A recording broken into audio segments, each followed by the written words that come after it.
All right, so it's a pleasure to introduce Edgard Pimentel from the University of Coimbra in Portugal, and he will talk about fully nonlinear free transmission problems. So, please. Oh, thank you, Andre, for the invitation, for the opportunity to talk about these problems today. I'm very happy. So thank you for that. And I saw that it's a pretty interesting lineup you have in this seminar. So from now on, I'll do my best to follow. So today the idea is I'm talking about these things, the fully nonlinear free transmission problems, a class of fully nonlinear free boundary problems, and then I'll talk about two fully nonlinear free boundary problems, and I'll start by giving some context on that, and then I'll talk about the issue of existence of solutions and interior regularity estimates for one of the problems. And then for the other one, I'll talk about regularity at the fixed boundary. And regularity at the fixed boundary, I mean the regularity at the intersection of the free boundary with the fixed boundary. So that's the thing that I plan to talk at this point. And then the idea is to conclude with some final remarks. And at this point, I'll talk about something that I want to do in the future, but I know nothing about, and a few things that I've been doing, namely in numerical methods and convergence of numerical schemes for this class of things. So let me then continue with the problem or the problems that we want to study. So the first class of problems that we want to study is this degenerate elliptic setting. So what we have is we have a fully nonlinear equation that degenerates as a power of the gradient in the region where the solution is positive. And we have the same fully nonlinear operator, but now the degeneracy rate is different in the region where the solution is negative. So this is the degenerate elliptic setting where we have this fully nonlinear equation degenerating as a power of the gradient. And as we change the region, we change the power, we change the degeneracy rate. And the other problem is the uniformly elliptic one. And here what we have just a fully nonlinear operator, and we have F1 in the region where U is positive and F2 in the region where U is negative. And here the right-hand side is one, I mean, just for simplicity, could be an F in L infinity, and for problem one. And for problem two, actually, we'll frame everything in the context of a source term there is in LP for some P above some threshold. So for us, the operators are lambda lambda uniformly elliptic, which means nothing but the fact that these two inequalities are mutually satisfied. And also for simplicity, we ask them to be zero at zero. So instead of carrying in the estimates all this f of zero, f1 of zero, and those things, we just ask these guys to be zero and then continue. We have the exponents in the degenerate setting, and I mean these are constants. We just assume they are somehow, there are two constants, so naturally they are ordered, but then we assume theta 1 to be below theta 2, and they are both positive. And for us, solutions are understood in the viscosity sense. When studying this uniformly elliptic problem, we actually use the idea of strong solutions just to make things simpler, and because then we can use some viscosity inequalities that will be easier to state things in terms of strong solutions, but everything will work for viscosity solutions as well. And this is the picture of what's happening. I mean, we have the unit ball, let's say, and then we have three regions, one where the solution is positive, solution is negative, and vanishes. I mean, the drawing is pretty smooth, although I know nothing on the geometry of the free boundary. I mean, this is just the drawing. But the question is, I mean, inside the region where the solution is strictly positive, or in the region where the solution is strictly negative, the operators driving this process, let's say, or the model, they have a well-established regularity theory. So if we are in the interior of each of these regions, we know a lot about the regularity of the solutions. Of course, the question is what happens when we approach the free boundary. I mean, we want to know what happens across the free boundary, both in the interior and along the fixed boundary, right? So that's what we want to pursue or to examine now. And what we prove is that, well, for the degenerate elliptic setting, we prove an existence result for viscosity solutions and interior regularity estimates. And this is something we did with Gerardo Waroto, who was a former postdoc of mine in Brazil, and Gianni Rampasso, who was also worked with me. She was my student in Brazil, and Andre Esfion, and a couple of years ago. And I think we started working on this in 2020 or 2021, something like this. And the other thing, the second problem in the formula elliptic setting is where we study the boundary regularity. And that's something we recently finished with this former student of ours, David Jesus, and this former postdoc we had here in Coimbra, David Stonitsky. I've grown very fond of numerical methods and these theorems about the convergence of numerical schemes. And that's something that we've been examining also in the context of this uniformly elliptic, fully nonlinear fit transmission problem. And it's something we've been doing with Ercilia Souza, who's a colleague here and a friend here from Coimbra. So I'll try to walk through this set of results and try to explain more or less what we've been doing. So some context on transmission problems. So what happens in transmission problems is more or less like this. We have a region, we have a domain, right? And the region is split into subregions and distinct diffusion process or different PDEs hold in those regions, right? So in the first region, we have one PDE. In the second region, we have something else. We may have several regions within a domain. And what's important, and that's a distinction between two classes of transmission problems, is that either these regions are known a priori, right? And they are determined a priori, and the interface relating or separating those regions is known a priori, or they are solution dependent and somehow endogenously determined, and therefore lead to free boundaries, right? So transmission problems for which this interface is known a priori are referred to as fixed transmission problems, right? I'm not sure that I have ever read this terminology anywhere, but I mean, it's for some reason sounds very natural to me to refer to these problems as fixed transmission problems, right? And they started being studied in the 50s, and the first batch of results about those problems concern the existence, uniqueness, and a priori estimates for the solutions. So they started in the work of Mauro Picconi in 1954, and then attracted the attention of a number of researchers. In particular, these references, just to name a few, are some that advanced substantially the problem by then in the 50s and in the 60s. There's a curiosity that in this paper in this work by Mauro Picconi, there is a proof of the uniqueness of solutions, but only a strategy concerning the existence. And then the existence is developed later by Jacques Williams, and that's a very interesting class of arguments here. For those who are interested in these problems, there is a monography by Borsuk. There's from 2010. There is about transmission problems in non-smooth domains, but gives an account for several classes of models. I mean, governed by different classes of operators, and it's an interesting monography to get acquainted with some of this literature.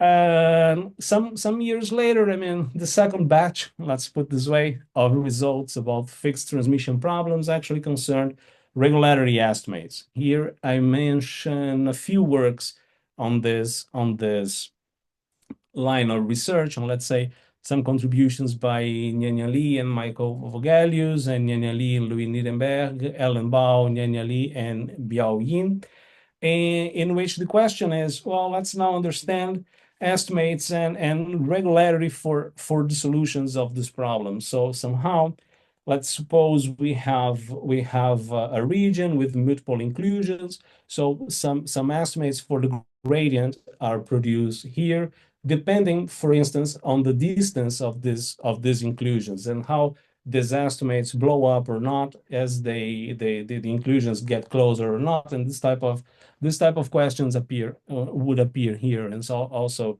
conductivity problems and insulation problems and how the regularity of solutions would behave. But more recently, a new class of problems, I mean, was launched. And there has to do with the following question. I mean, we are interested in regularity of the solutions, but under minimal geometric requirements on the fixed interface. And this program was launched in the work of Luis Caffarelli, Maria Soria Carro, and Pablo Stinga just a few years ago. And the setup is more or less like this. You start with the region in RD, and then you split the region into two subregions, let's say omega 1 and omega 2. And then you have a function whose restriction to omega I closure is ui, let's say. And then ui is harmonic in omega I. U2 is 0 on the boundary of omega. These functions coincide along the boundary of omega 1. And there is this condition relating the normal derivatives. This would be a transmission condition, indeed, across this interface, right? And then the question is, I mean, how do we relate minimal requirements on the regularity of the boundary of omega 1 with regularity of the solutions? And there is one preliminary, I would say, result on that is, well, so there exist solutions. There exist solutions to the problem. There are of class 0 log Lipschitz across the interface,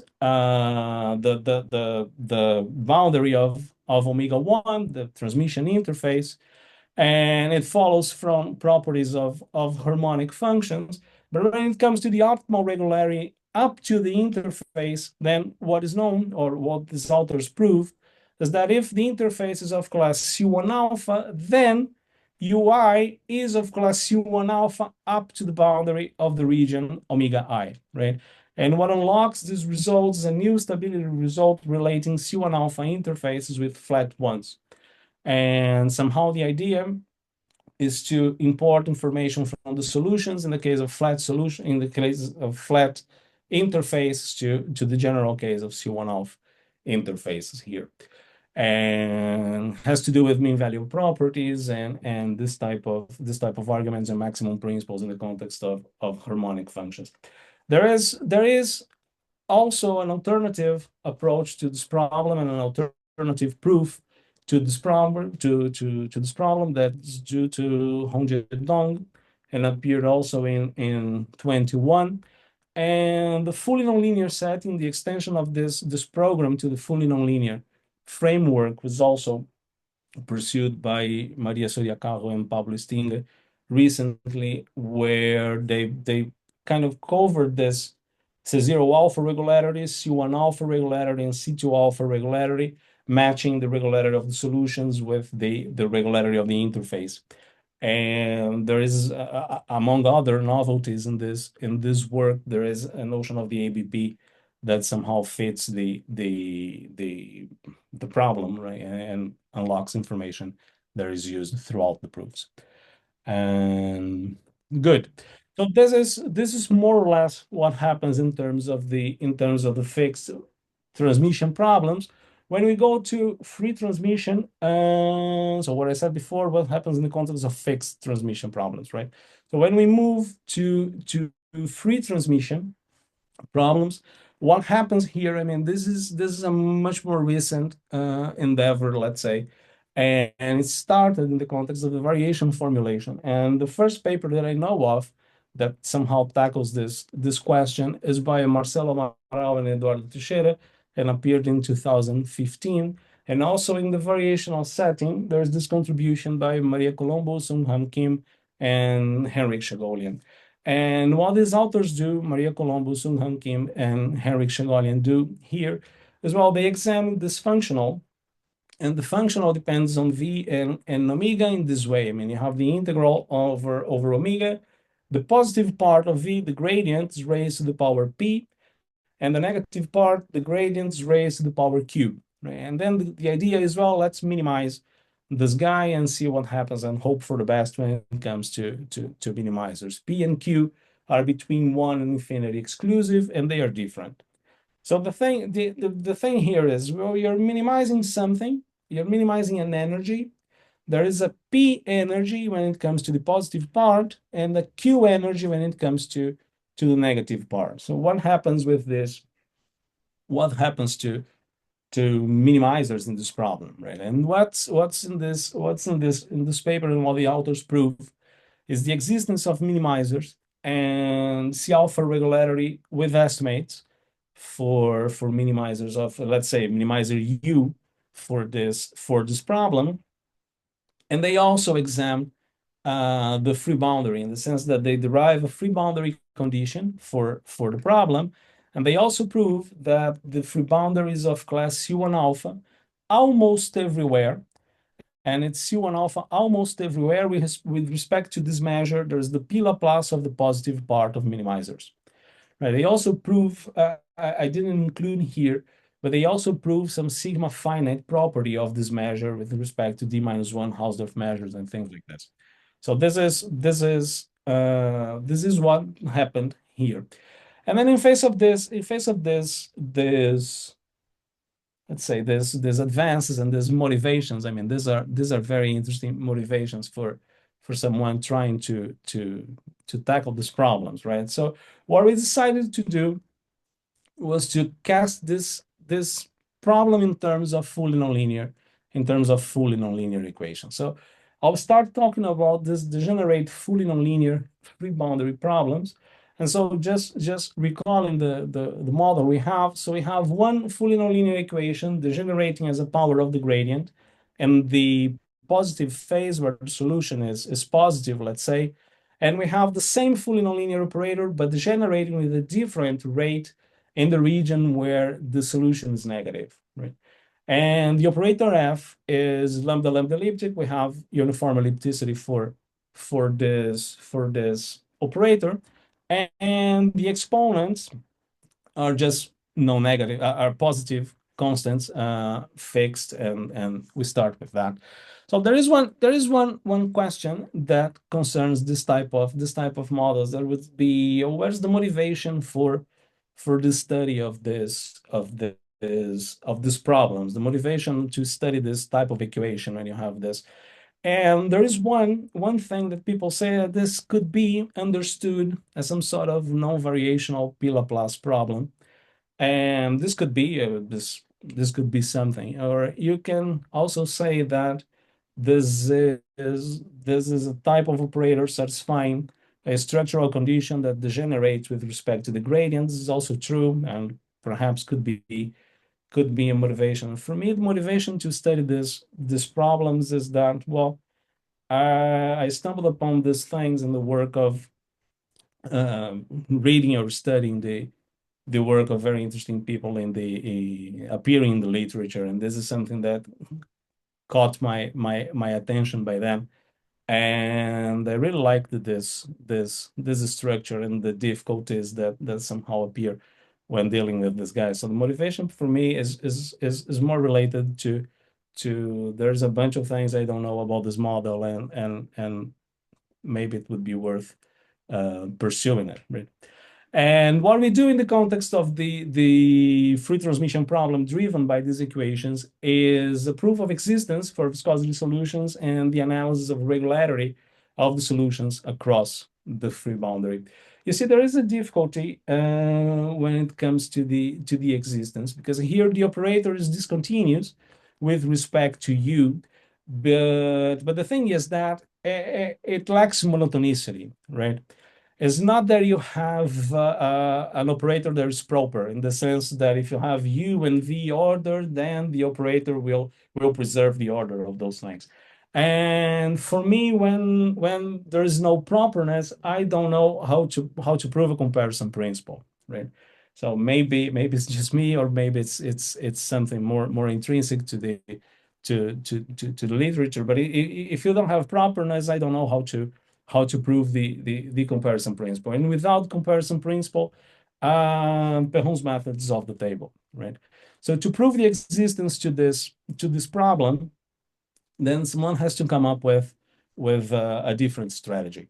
And what happened when what we did was this: we started with a continuous function up to the boundary of the unit ball, and a small number epsilon between 0 and 1, let's say. And then what we do is we introduce this function g epsilon v. There's the maximum of these two quantities. One is 0 and the other is the minimum between two other quantities, right? But what this function does is if the value of v is above epsilon, it returns 1. If it's below minus epsilon, it returns 0, right? And we extend this function to be 0 outside of the unit ball. And then what happens is that we can modify g and obtain this age, epsilon v, and then define a new exponent. Now, there will be a combination between theta 1 and theta 2, but now it's a combination depending on the modification of g, right? It's kind of a linear thing, kind of a convex combination, let's say, but then, and it's something between theta 1 and theta 2. But the fact here is that once we have this exponent, we can write this PDE, right? We can write an equation for u whose dependence on u is much more agreeable, let's say, from the viewpoint of comparison principle. Because you see now, this operator, for every epsilon, this is no longer degenerate. This would be uniformly elliptic. I mean, epsilon dependent still, but uniformly elliptic. And instead of depending on u, the exponent now depends on v, right? So we kill the dependence on the solution through the exponent. And the dependence now is just this epsilon times u, right? And then what happens is that if we consider this equation and we equip this equation with boundary data, let's say g, there's a continuous function on the boundary of the unit ball, then we can prove a comparison principle for the equation, for this v epsilon dependent equation, let's say, and then we can construct sub and super solutions, global sub and super solutions, omega lower bar and omega upper bar, that are actually independent of v and epsilon, right? And well, once we do that, we can apply Perron's method to ensure the existence of a solution u epsilon v, right? What's interesting here is that this family u epsilon v is uniformly bounded in some Hilbert space, and for some beta between 0 and 1, that is also independent of epsilon and v, right? So this is something we can write. And well, once we have that, then we can apply Schauder's fixed point theorem to this map that, well, I start with v, I plug v in the exponent, and I solve the equation, and I obtain a nu that for epsilon fixed, right? A nu that's the image of v through this mapping. And then this map will iterate somehow. And what we figured is that there exists a u epsilon that satisfies this PDE. Notice now that what we have here is the exponent depending on u epsilon, right?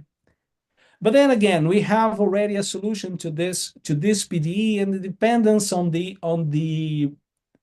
solution through the exponent doesn't harm you anymore. I mean, you already have something here, right? And you have compactness also for this family of solutions, and then you rely on the stability of viscosity solutions to the equation to send epsilon to 0, right? And once you do that, then you can prove the following theorem. If you start with the boundary data G for the degenerate fully nonlinear free transmission problem, then there exists a viscosity solution to this problem here, agreeing with G on the boundary. And also U is a viscosity subsolution to the minimum of these two quantities equal to 1. in the entire unit ball, right? And the viscosity super solution to the inequality driven by the maximum also in the unit ball. So why is this important? I mean, we have PDEs in solution dependent regions, but we don't know which operator takes place where, right?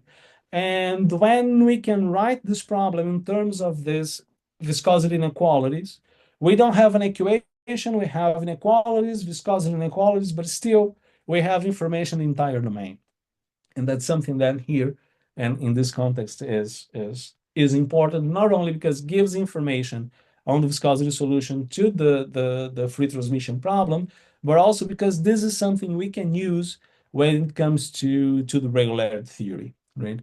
And well, so how do we use these two viscosity inequalities in the context of regularity theory? Well, what we do now is, you see, we start with this equation. We have the with this inequality. We have the minimum of these two operators is more than or equal to 1, and we also have similar information for the maximum, right?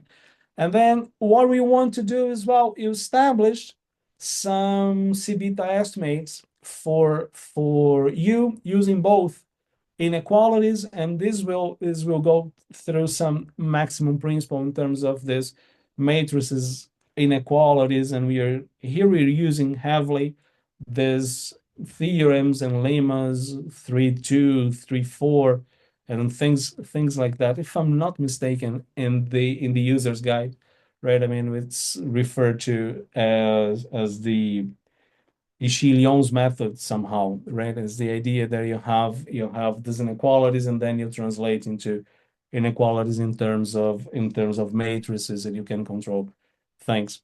And it's pretty useful improving Hilder estimates or even Lipschitz estimates in some contexts. And then the idea is to use stability of the solutions to these inequalities, which is also available.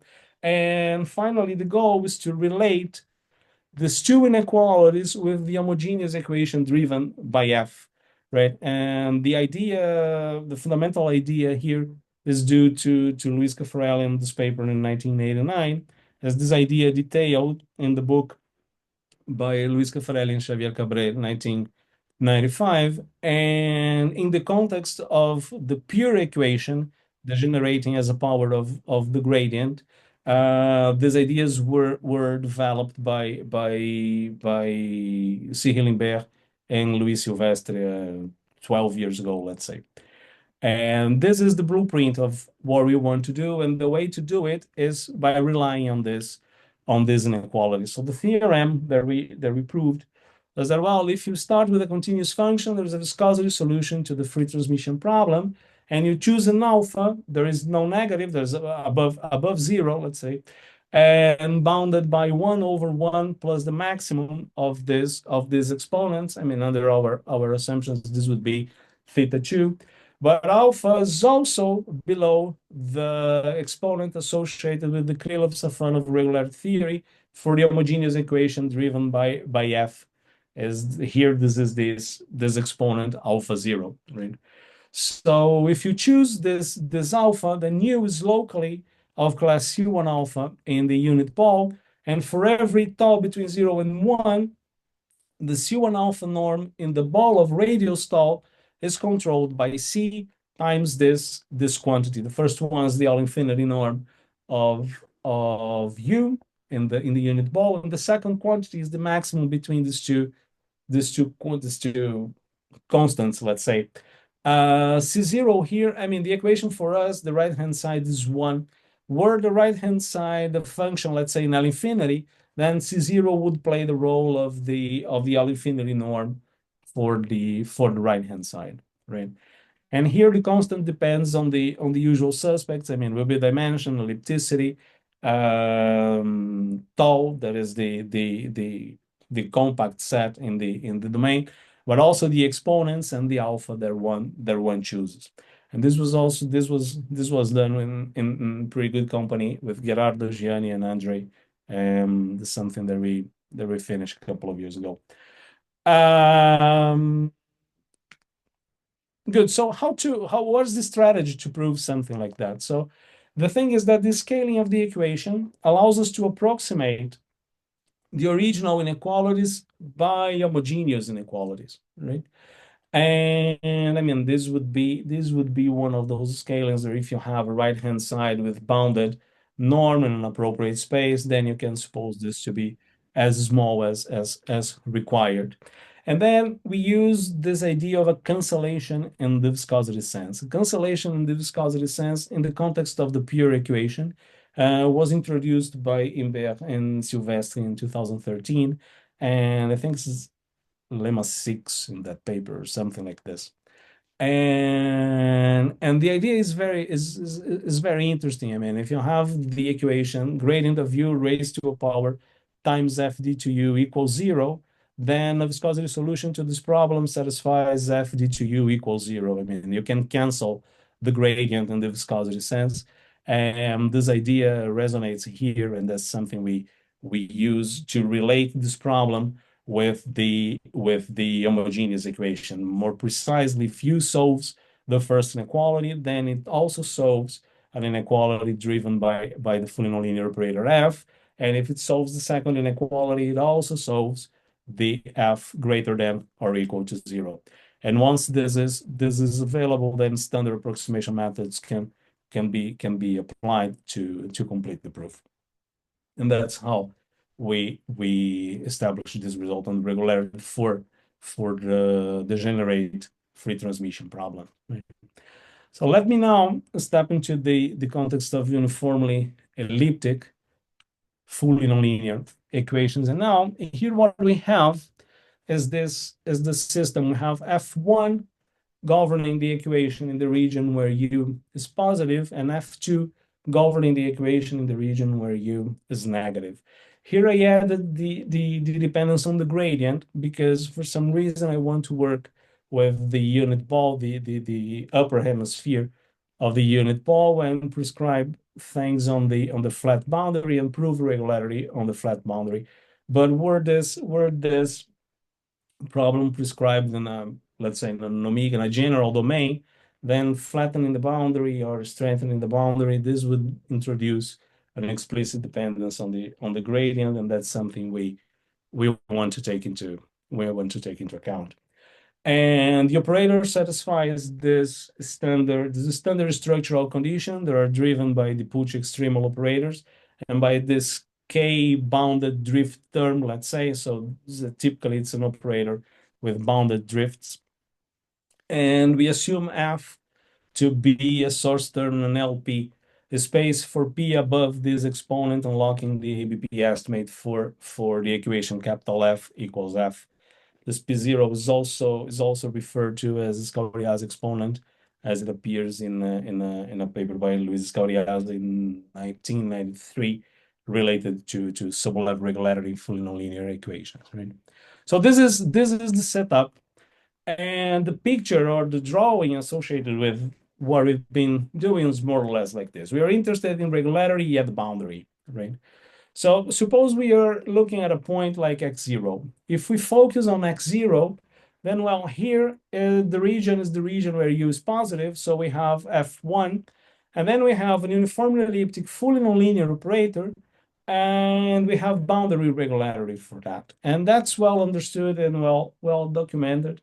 So the point x0 is not the point we are more curious about, let's say. But then we move to x1. And you see what happens in x1 is you have the region where u is positive, and then you have a PDE, and then crossing the free boundary in this half ball centered at x1 or something like a half ball centered at x1, crossing the free boundary, you have the region where u is 0, right?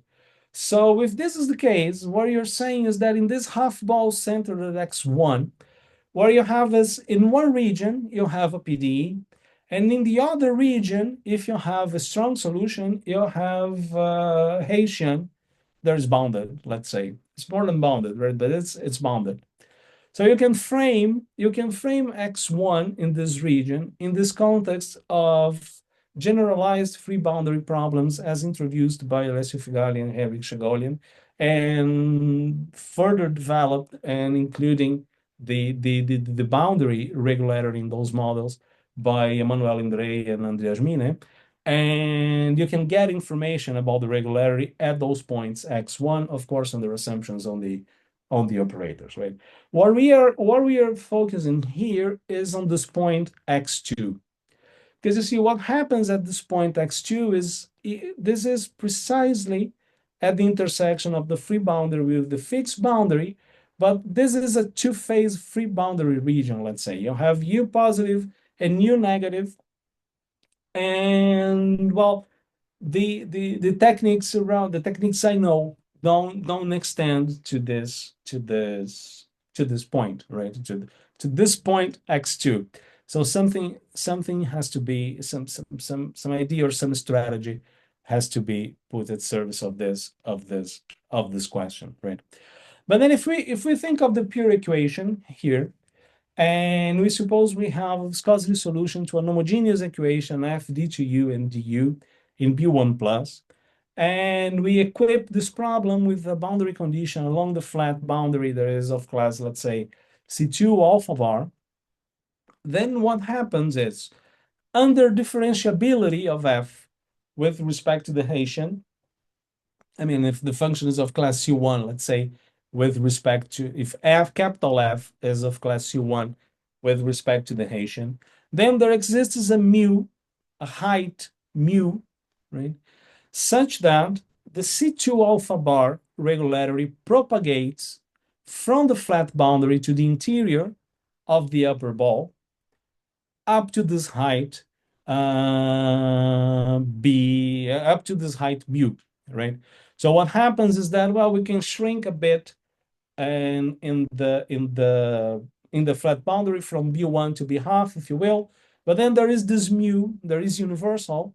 I mean, universal in the sense that it depends on universal quantities and on the modulus of continuity of the derivative of f with respect to the Hessian.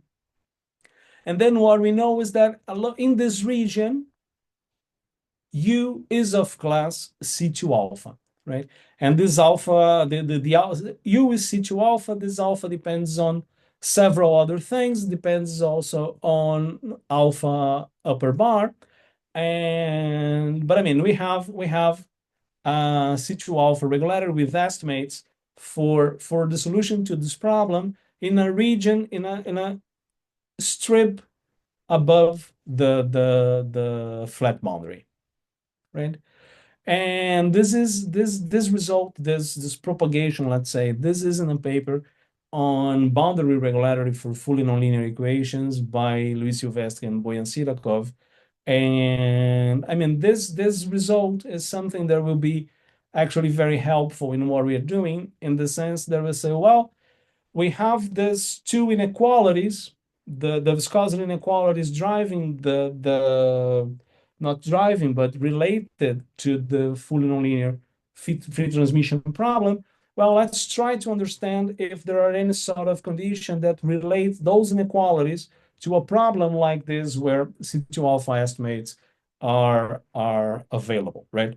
So what is the goal? The goal is to relate our free boundary problem, the free transmission problem, with an homogeneous equation for which the C2 alpha regularity is available in the vicinity of the flat boundary. And then hopefully we can import information back to our setting. So the way to formalize that, and the condition for us to formalize that, is to say that the free transmission problem is driven by small perturbations of a good operator, right?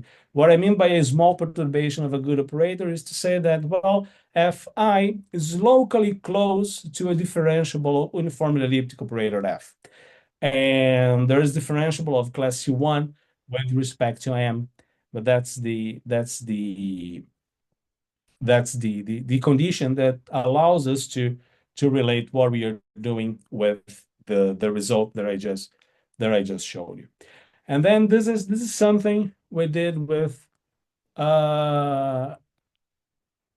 with two Davids, David Jesus and David Stalnitsky.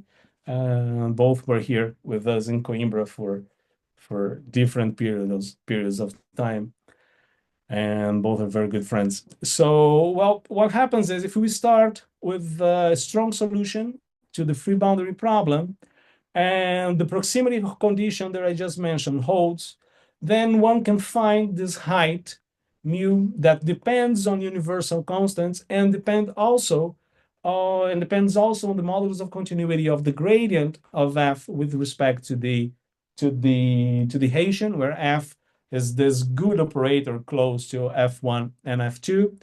Then in this strip, shrinking slightly the ball and then bounding this with this strip of height mu, the function nu is in W2P, and there exists a constant for which this estimate holds, right? And what's interesting here is that if f is in L infinity, then we conclude that U is of class C1 log Lipschitz. I mean, if f is in L infinity, then this W2P estimate becomes W2 BMO in the sense that the Haitian becomes a BMO function. And I mean, if the Haitian is BMO, the gradient is C0 log Lipschitz, and then this is the let's say the embedding or the inclusion that gives that. And that's a funny thing because the C1 log Lipschitz is the regularity that we obtained jointly with Maxon Santos for this problem when it comes to interior regularity. And yes. So how do we prove this thing? I mean, we prove this theorem by noticing that strong solutions are indeed viscosity solutions to this problem, to the problem driven by the minimum and by the maximum with those inequalities, right? And then once we have those inequalities, we can prove Lin's integral estimate for the Haitian, which means that we can control the integral of the norm of the Haitian raised to some power delta. There is positive, but can be very, very small. And although universal is something that is very, very small. And then, well, this integral estimate, Lin's integral estimate, indeed amounts to a decay rate for the measure of certain sets that are related to the subset of the domain where you can touch the graph of the function with polynomials with certain openings from above and below. And well, we want to improve the decay rate for the measure of those sets. And then that's where this approximation methods kick in, right? And what happens is that because you assume that fi is closed uniformly, local uniformly to that good operator and solutions to that good operator, this h function is C2 alpha regular with estimates in that region, right? In that strip close to the flat boundary, then what you can improve, then what you can do is you can improve this delta decay rate to something there is p, a p decay rate where p is the integrability of the right hand side, and then you improve this estimate on the integral of the Haitian raised to the power delta to something raised to the power p, and you conclude that, right? Good. So that's what I had in store for the results that we proved so far. But there are things that are really interesting for us and that we know nothing about when we want to learn. And the first thing is the regularity of the free boundary. I mean, this is something that would be very interesting to understand, but I actually haven't had the chance to look into it systematically. So that's something we need to do, and something we don't really know how, but we that's a funny thing, right? The other thing we want to do is to equip this problems with free boundary or transmission conditions, right? I mean, the question I was first referring to these problems as free transmission problems. But then someone brought to my attention that, well, but you don't have a transmission condition, right? And this is true. I mean, that's something we should think of on how to prove, for instance, the existence of solutions in the presence of transmission conditions. I mean, I don't believe the proof we have extend to this case, and also the regularity of the solutions and things like those. It's something I don't know how to do. One thing that I've been learning how to like recently, and but that's something that I know a few things to share with you in a minute or two, is about numerical methods, right? Because I mean, I think someone once asked me, but you have an example of this fully nonlinear transmission problems. And I thought, well, I wish I had an example, and I wish I had something that I could see, that I could visualize somehow the free boundary or things like those, right? I mean, I went to do those things. And I think numerical analysis of this problem would be interesting. So what we know so far is that, well, the strategy for the existence of solutions that I just discussed with you in the degenerate elliptic setting is something that we did with Andre Spion a few years ago in the context of the uniformly elliptic problems. And so we did that in that setting, and the strategy to come up with those results, the existence of results, is to consider an operator that somehow uses that modified approximation structure combining F1 and F2, right? So the idea is, well, if we have a convergent scheme for the equation F1 equals F, and another scheme for the equation F2, right? Which converge, but no, it's not that they converge. They converge because they are monotone, stable, and consistent. If they are monotone, stable, and consistent, we manage to prove that we can have monotone, stable, and consistent scheme for this G. And once we do that, I mean, we have a fixed point problem to solve, and the limit in epsilon to finish that, right?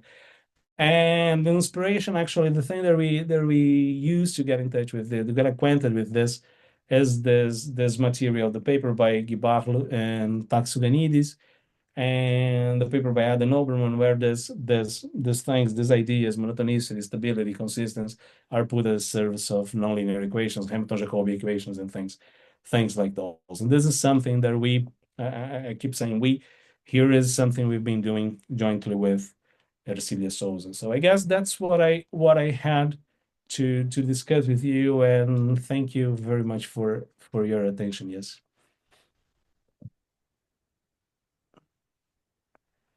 All right. Thank you, Edgard, for a very nice talk. So, are there any questions, comments, please?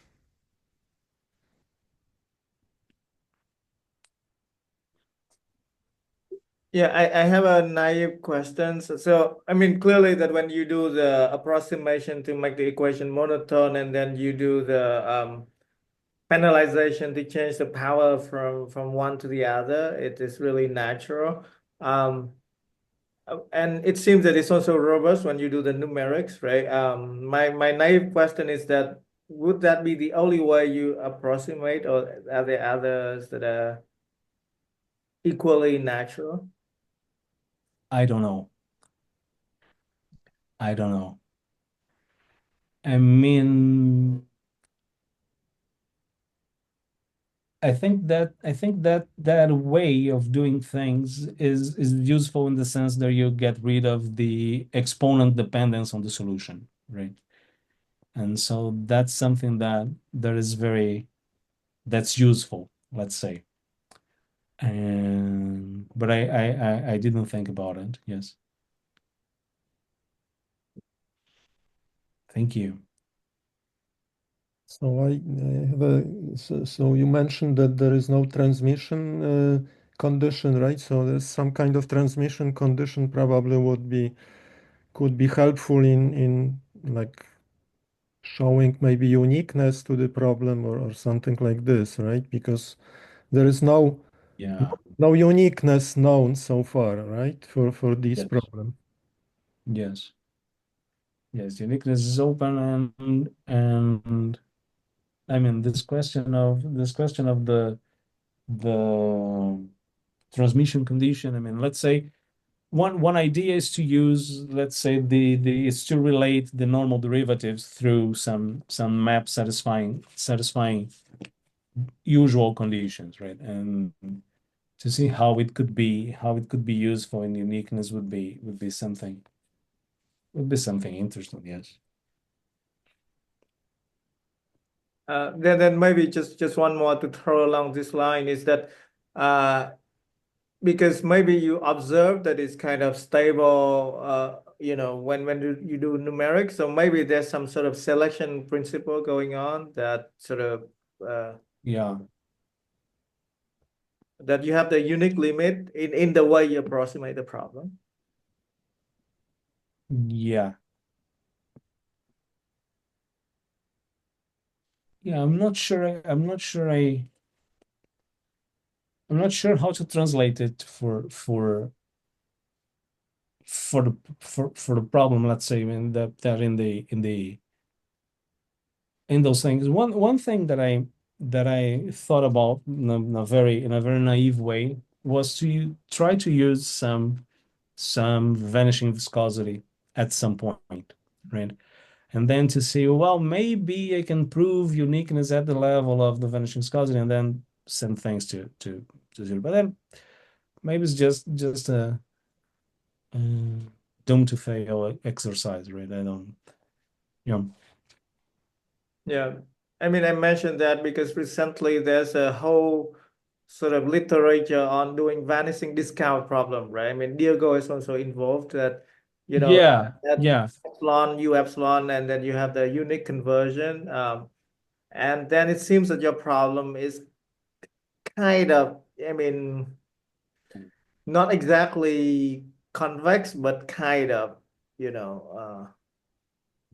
so maybe there's a hope. I don't know. I see. I see. I'll definitely have to think about it, but it's something very interesting. Yes. Yes. Thank you.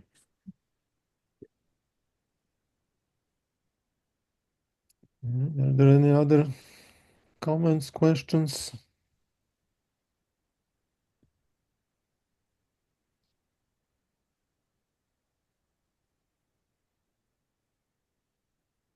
Well, if there is nothing else, then let's thank Edgard again for a nice talk. Thank you. Thank you for the And